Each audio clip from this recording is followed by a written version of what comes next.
Good afternoon and welcome to EUROMED Migration Talks. Every week we bring you a new perspective on migration narratives, about their development and their determining factors. I am your host, Marco Ricorda from the ICMPD-run EUROMED Migration Project.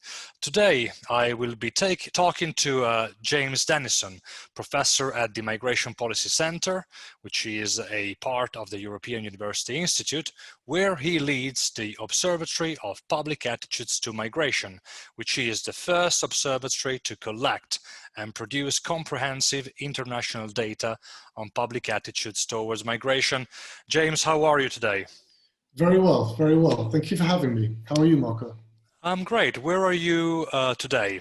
Currently based in Madrid. So currently in the center of the second wave, but life still seems to be going on fairly well, and at least I have the beautiful weather here.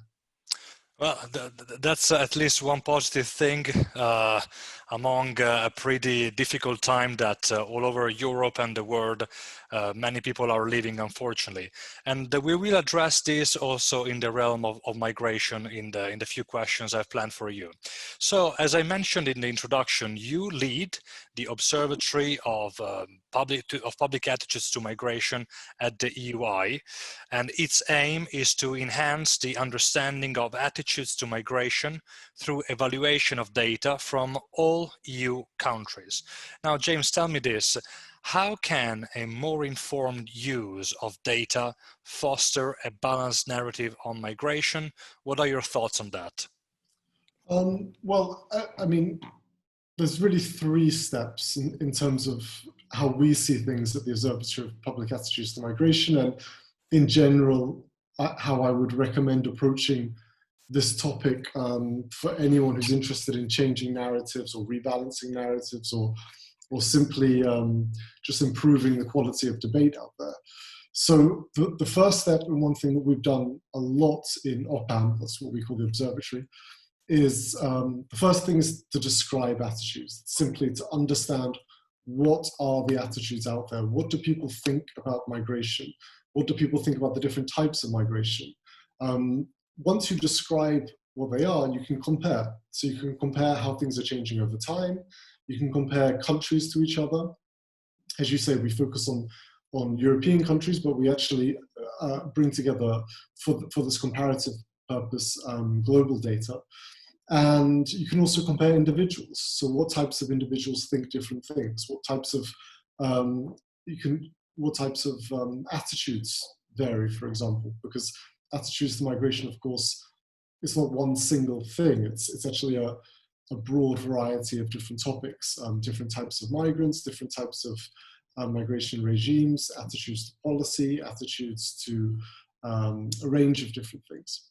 Anyway, so the first step is really to describe the situation, what's going on out there. Once you understand the empirical reality, you can move on to the second step, and that's explain variation. So why do countries vary in what they think? We already know how they think, but why does one country think one thing, another country have a certain level of attitudes to migration, a certain preference? You can do the same with individuals. You can do the same with across time. Why have attitudes varied across time?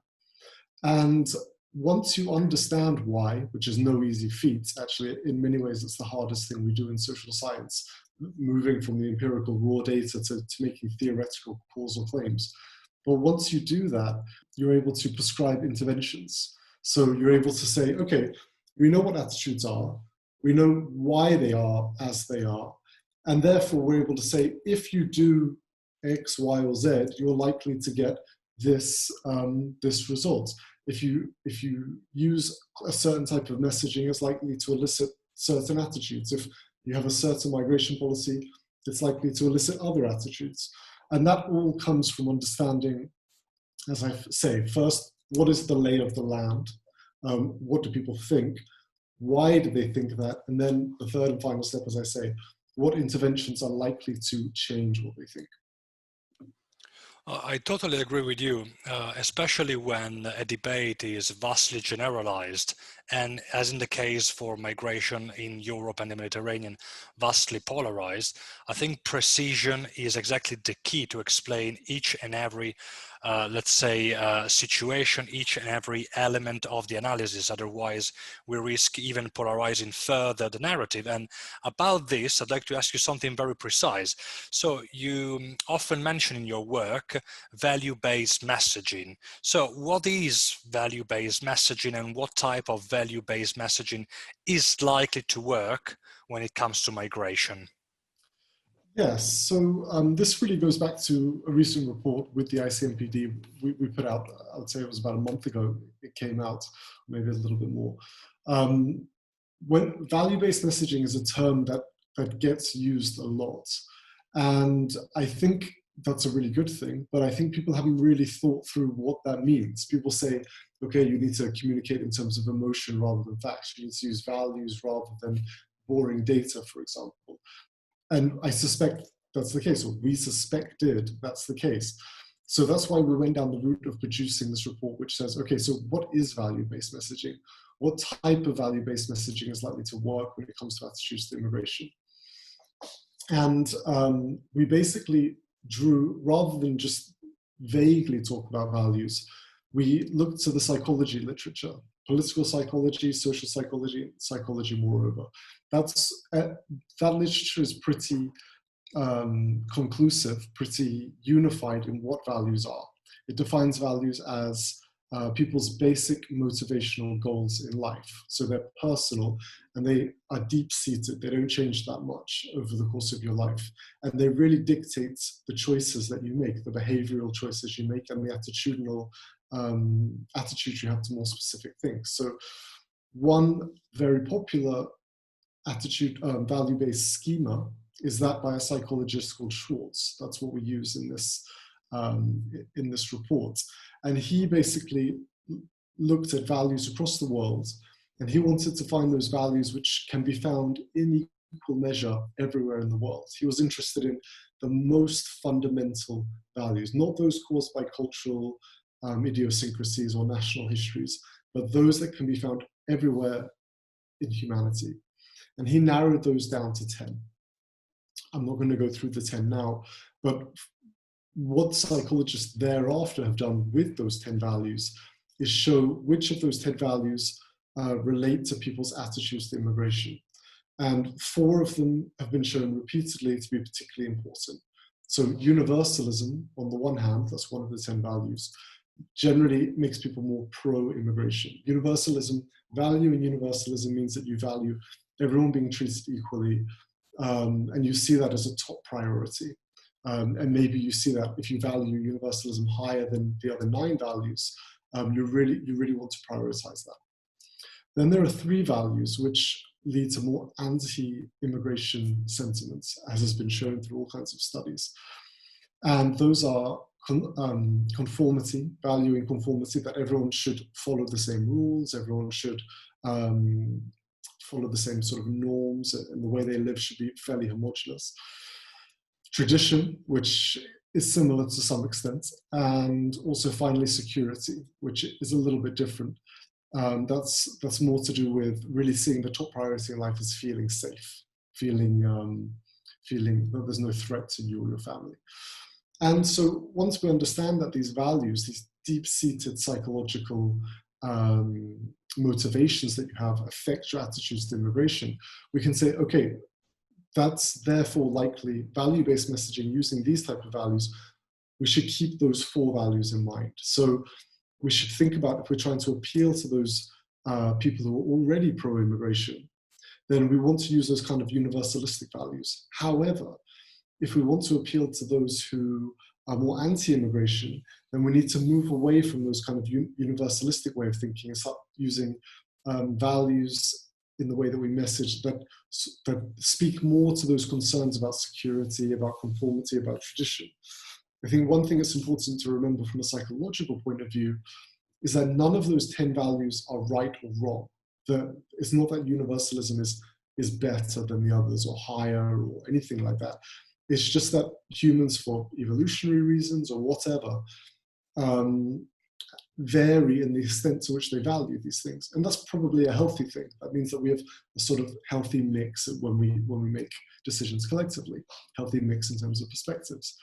So if we think about messaging in terms of, if we want to appeal to those people in the middle who theoretically, I think we could say, are more likely to be persuaded in one direction or the other, we show in that report that, just as we would expect from the literature, they have a pretty balanced value set. So they do value universalism, but they also value those other three pretty much equally, those other three values of conformity, tradition, and security.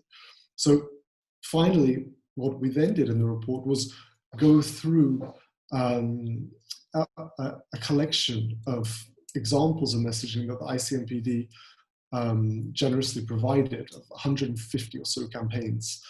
And we found that most of them were pro-immigration, but there were many that were also anti-immigration, but there was a clear pattern which emerged in terms of values.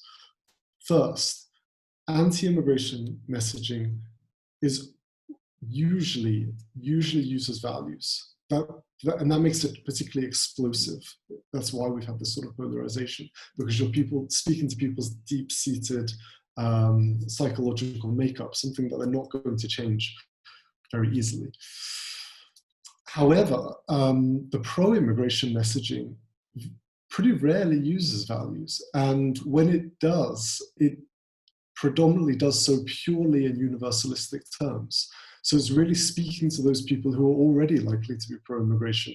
And it might actually alienate those who are in the middle, or who, of course, are already have anti-immigration attitudes. So it's really just an example of the description, explanation, intervention, 3 steps that I talked about at the start. We understand that people with different attitudes to immigration hold different values, and therefore we can design an intervention around what we already know in terms of explanation. This was just an example of that, that kind of value-based messaging. So actually all the information about your publication, it will be published in our social networks. You can just see it in the comment section in the description. What I liked about your publication is that the analysis of values that you make, starting from Schwartz's research, can be applied to a number of issues. And then basically what I find interesting also as a member of ICMPD is that it really fits the migration narrative today, and what you say can easily find a practical, I can say, example. As you said, talking about practical examples, in your study you analyzed quite a few pro-migration campaigns, as well as we can also call them anti-migration campaigns. Now, you mentioned a few things earlier, but what are your main findings? So if we go back to the actual campaigns you have at your disposal, okay? And if you had to tell me in a nutshell, what is the difference between them? You mentioned already that there seems to be a larger availability of pro-migration campaigns compared to anti-migration ones. And then there is different ways values are triggered or somehow mentioned. What are your other main findings looking at these campaigns? Also, can you tell me more about, how were these campaigns collected? Yes, so in terms of the main findings, I would say in a nutshell, pro-immigration campaigning has typically not used values. And when it has used values, it's used the wrong values. At least it's used those which are unlikely to persuade those in the middle, and certainly not going to persuade those who are already anti-immigration, because it's focused on universalism. By contrast, anti-immigration messaging has used values much more, although we have fewer examples, to be honest, in this inventory. But when it has, it's not only used values more, but it's also managed to use cleverly, I think, those values typically associated with pro-immigration sentiments, so framing themselves as those who are really in favor of tolerance, for example, which is a form of universalism.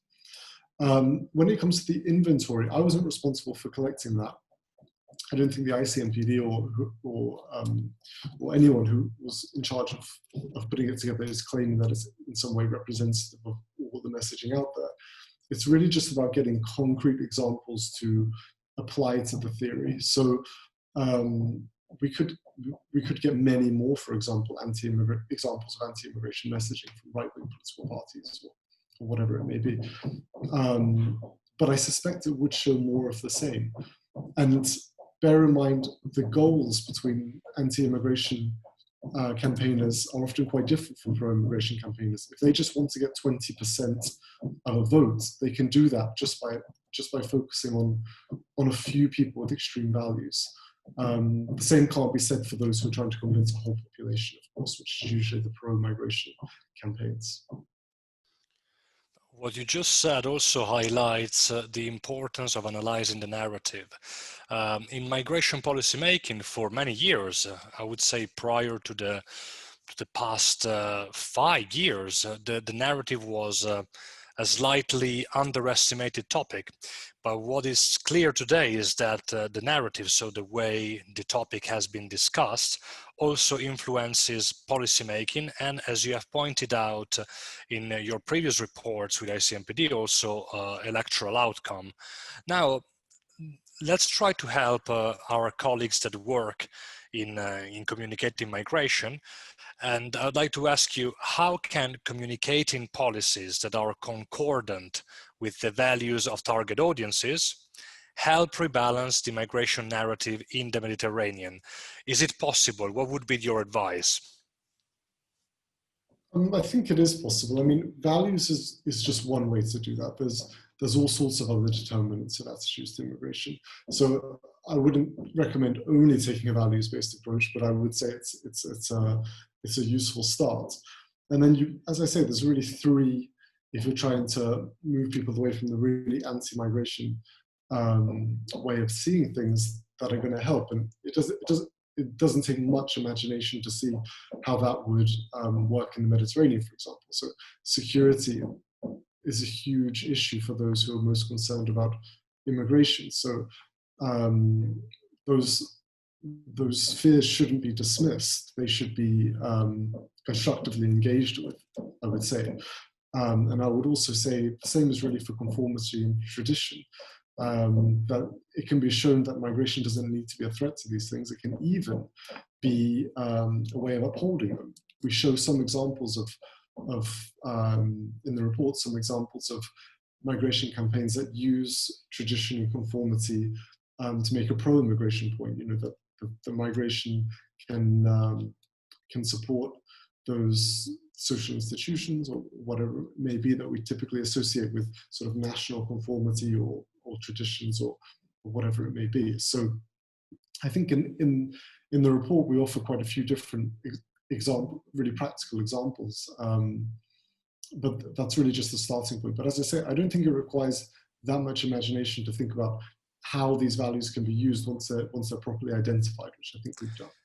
But you know, here comes the $1 million question. So in the study and in what you just said, you claim that aligning migration policy communication with a target audience's value is likely to elicit sympathy for the message.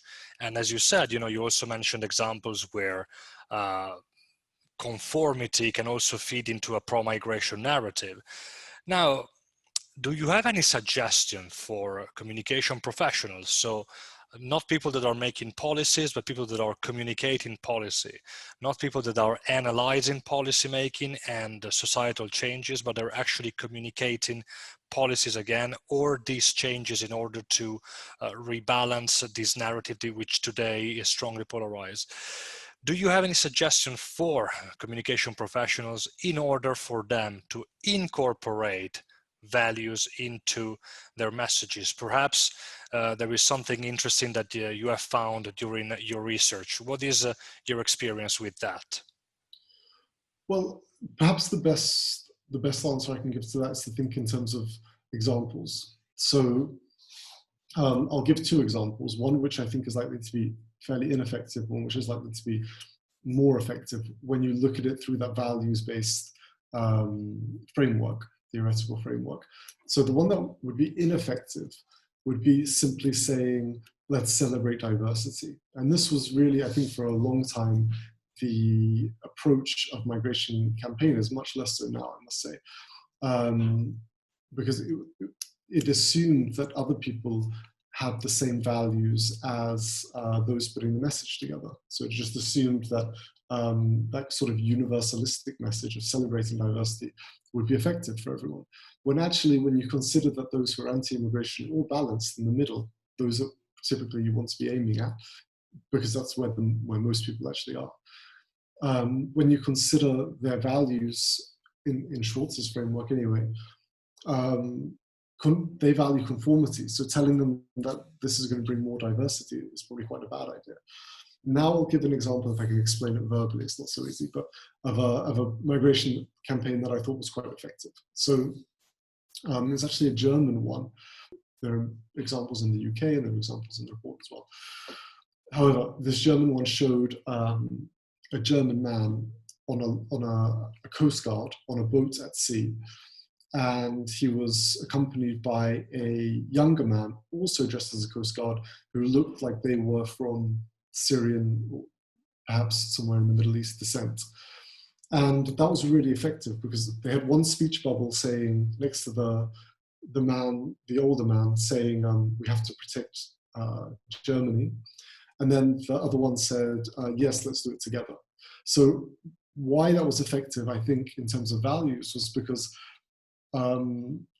it showed how migration can support, in this case, conformity, tradition, security. It's a coast guard, so it's dealing with issues of safety and security. Any of those kinds of old professions, those traditional professions are forms of tradition anyway, particularly with that kind of apprentice and master relationship. And then finally, they were wearing uniforms. So what more could suggest conformity than that? The underlying message was, this isn't a threat. This is going to support the way of life as it currently exists. It's not going to change everything. It's actually just a way to support those values. So I don't know if that answers your questions with two examples. But, it does very well. I think you're addressing a massive elephant in the room of communicating migration today, which is analyzing exactly the role of values and how these can play a role in rebalancing the narrative. And as you said earlier, too often a certain value has been used towards the wrong audience. And created, of course, a sentiment of fear sometimes, of lack of security, of threat. Even today, I think that COVID-19 brought a new threat, which is a sanitary threat. So I think I really like this conversation because you addressed the elephant in the room for all those working in communicating migration. James, thank you so much for taking the time to be with us today. All your publications will be available in the comment section and in the description of this video. This is all for today's episode of EUROMED Migration Talks. We thank again our guest, James Dennison, joining us from Madrid, the head of the Observatory of Public Attitudes to Migration. James, thank you so much. Thank you very much for having me.